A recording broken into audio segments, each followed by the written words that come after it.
Kami izin update tentang perkembangan penyidikan penyebaran dokumen elektronik yang bermuatan asusila atau ada unsur pornografi. Kami jelaskan sedikit kembali bahwa sebelumnya telah ditangkap 2 orang tersangka. Yang pertama ditangkap di Padang, yang kedua ditangkap di Pasuruan karena menyebarkan video porno, ya saya persingkat katanya menjadi diksi video porno. Setelah didalami, ada saksi yang diperiksa, ada seorang wanita yang diduga sebagai adalah orang yang ada di video tersebut. Kemudian dikembangkan, ternyata penyebar awal itu video ini adalah mantan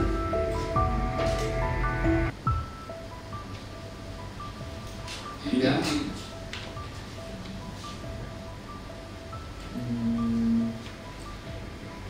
mantan orang dekat dari saksi AD.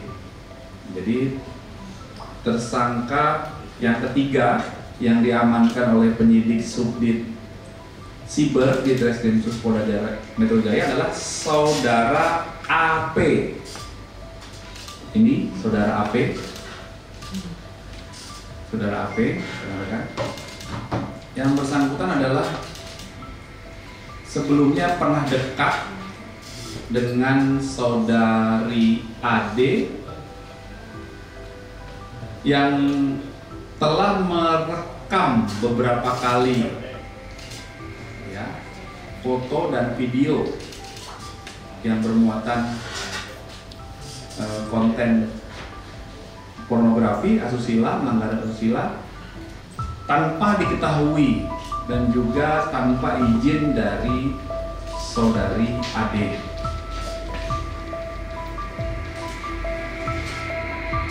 Setelah diamankan beberapa hari yang lalu, yaitu tanggal 10 Agustus jam 1 dini hari di daerah Cilangkap, Kecamatan Cipayung, Jawa Timur, akhirnya dilakukan interogasi, didahului dengan pemeriksaan saudara AP sebagai saksi. Awalnya saudara AP tidak kooperatif dan menyangkal bahwa dia dan tidak mengakui dia telah merekam, menyimpan, apalagi menyebarkan. Setelah disandingkan dengan barang bukti yang telah melalui proses pemeriksaan secara laboratoris terhadap beberapa handphone, akhirnya yang bersangkutan tersangka AP ini mengakui, ya, walaupun sebenarnya keterangan tersangka itu bukan merupakan alat bukti. Yang alat bukti itu adalah keterangan terdakwa, ya. Jadi setelah dikumpulkan beberapa alat bukti, ada keterangan saksi, ada alat bukti petunjuk, ada barang bukti yang disita. Alat bukti petunjuk itu kesesuaian, terjadi kesesuaian antara keterangan saksi dengan keterangan tersangka, keterangan saksi dengan keterangan saksi yang lainnya, keterangan saksi dengan barang bukti, dengan TKP, keterangan tersangka dengan TKP.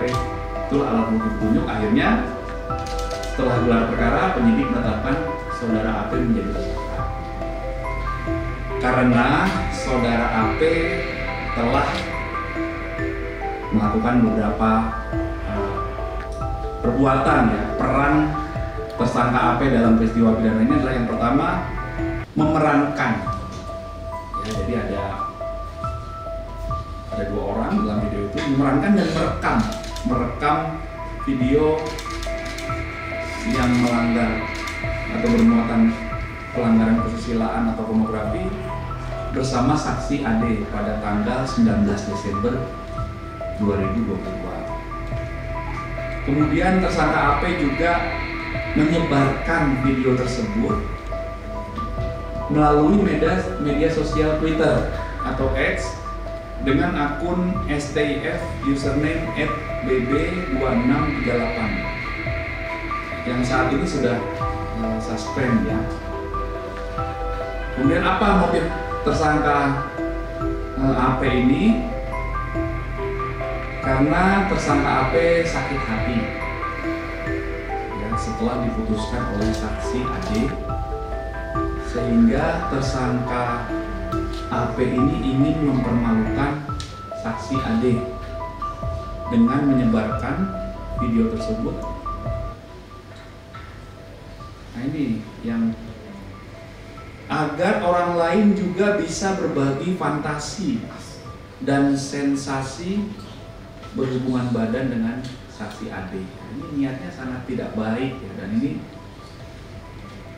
ini dapat dijerat pidana, sehingga AD dipersangkakan dua pasal. Yang pertama pasal 27 ayat 1 junto pasal 45 ayat 1 Undang-Undang Nomor 1 tahun 2024 sebagaimana atau yang merupakan perubahan kedua atas Undang-Undang Nomor 11 tahun 2008 tentang ITE, dan juga pasal yang selanjutnya adalah pasal 4 ayat 1 junto pasal 29 atau pasal 7 junto pasal 33 Undang-Undang 44 tahun 2008 tentang pornografi. Ya, ancamannya di atas 5 tahun. Kasus ini masih dikembangkan. Tersangka AP tidak bekerja. Proses pembuatan video ini pertama ini sudah beberapa kali dilakukan oleh tersangka AP di rumah tersangka AP. Dan saat merekam itu tidak diketahui, tidak seizin saksi AD. Ini masih dalami. Kemudian karena AD ini juga merasa dirugikan, maka tanggal 7 Agustus melalui penasihat hukumnya pihak AD telah membuat laporan polisi ya nomor 4570 melaporkan peristiwa pidana tentang transmisi dokumen elektronik yang bermuatan kesusilaan sebagaimana diatur di pasal 27 ayat 1 junto 45 ayat 1 Undang-Undang Nomor 1 tahun 2024 tentang perubahan kedua Undang-Undang Nomor 11 tahun 2008 tentang ITE. Jadi dalam penyidikan kasus ini ada 3 dasar laporan polisi yang dijadikan dasar oleh penyidik untuk memproses ini. Dan kasus ini masih terus dikembangkan dan didalami karena setidaknya ada kurang lebih 5 video ya yang sudah berhasil ditemukan oleh penyidik. Ya, kami berharap masyarakat juga tidak menyebarluaskan kembali. Ya, kami ingatkan lagi di Undang-Undang Pornografi ada itu ya, memproduksi dokumen elektronik yang melanggar norma kesusilaan itu dapat dipidana, apalagi mentransmisikan, apalagi menyebarluaskan dengan motif dan didasari dengan kesengajaan ya. Motifnya ada ekonomi, ada sakit hati. Penyebar sebelumnya, 2 tersangka sebelumnya itu motifnya adalah ekonomi. Ya, ini jadi pelajaran yang berharga bagi kita agar bijak ya kita menggunakan gadget, gawai, handphone, hati-hati menyimpan dokumen-dokumen pribadi karena inilah konsep negara hadir itu melindungi. Ya, kewajiban kami selaku aparat kepolisian memberikan imbauan kepada masyarakat, karena kalau yang punya hobi menyimpan foto pribadi, apalagi dokumen pribadi yang melanggar kesusilaan ya, kalau bahasa undang-undang ini perlu kami sampaikan nih, ini penting sekali ya.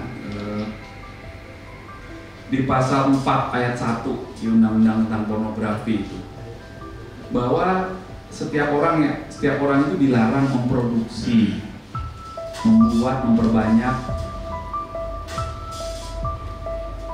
atau menyediakan pornografi yang secara eksplisit memuat persengdramaan, termasuk persengdramaan yang menyimpang ya, kemudian kekerasan seksual, kemudian ini bahasa undang-undang ya, masturbasi, ketelanjangan, atau tampilan yang mengesan.